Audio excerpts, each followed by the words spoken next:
What's going on, folks? Adrian here. Welcome back to the channel for another MMO news drop, and let's go over some of the major news that's come out over the last week or so. So let's get straight to it, beginning with Amazon's new world.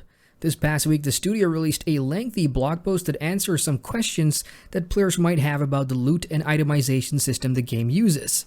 To summarize it for you, New World doesn't deviate from the ordinary. You have consumable food for buffs, potions, and weapon coatings for advantages against different types of enemies. For the latter, think of Hunter Oils or Burglar's Marbles, for example, if you played games like LOTRO. Now, the key takeaway here is with the weapons and armor that you equip, which all adds to your equipment load. You can mix and match different armor pieces, of course, but keep in mind that whatever you wear affects your mobility in-game. New World will have different item perks that you can seek out to positively affect weight and mobility, however, so players won't feel bogged down by making the obvious choices.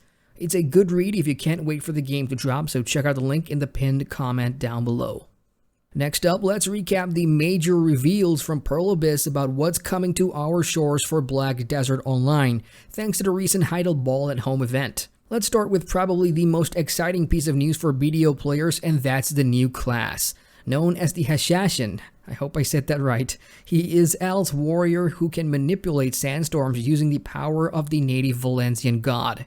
He engages in melee combat using the Shamshir as his main weapon, which is a curved blade, and escapes from dangerous situations by wielding sandstorms that may also be used to subdue his enemies.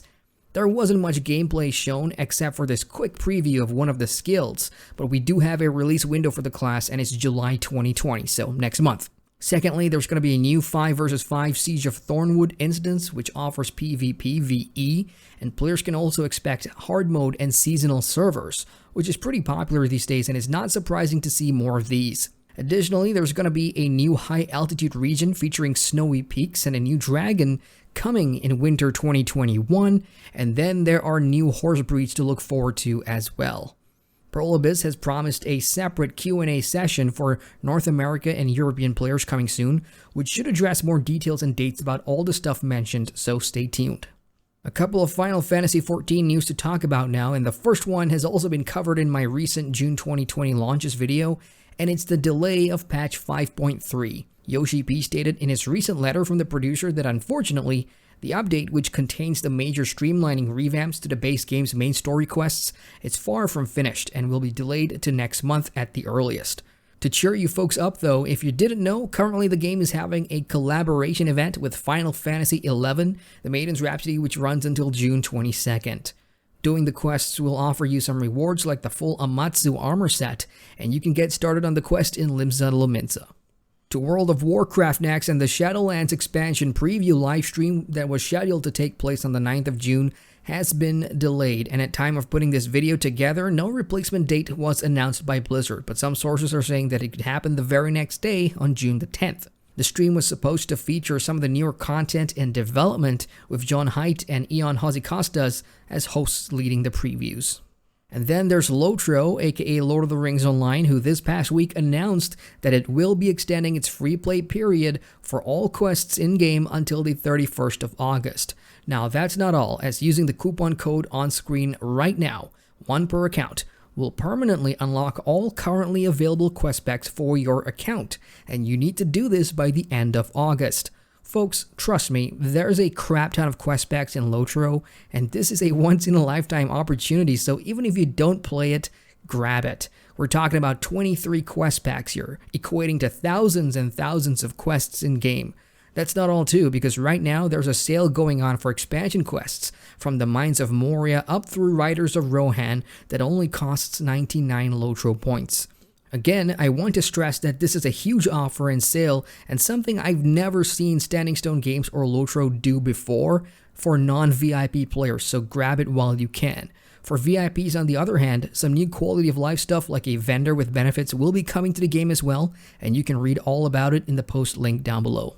Big stuff from Ashes of Creation up next, as Intrepid Studios has been dishing out the previews of the upcoming MMORPG, which has already begun its Alpha 1 test, of course. The studio released a nearly 2-hour-long video featuring gameplay and systems in 4K resolution, and if anyone hasn't seen at least a bit of it, you should definitely check it out, as it shows off a lot more about the game than any blog post or preview article could, and also sheds some light on where the gaming's currently at in terms of development. Remember that alpha invites are still rolling out in waves, so hang tight, and I wish you all the best of luck in getting in. Link to the video can be found down below.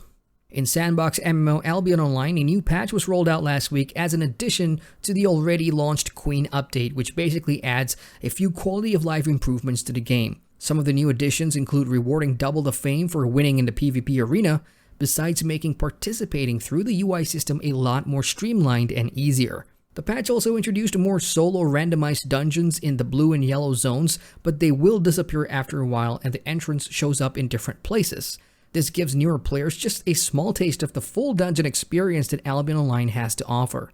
For the full list of new stuff in this minor patch, check out the notes linked down below.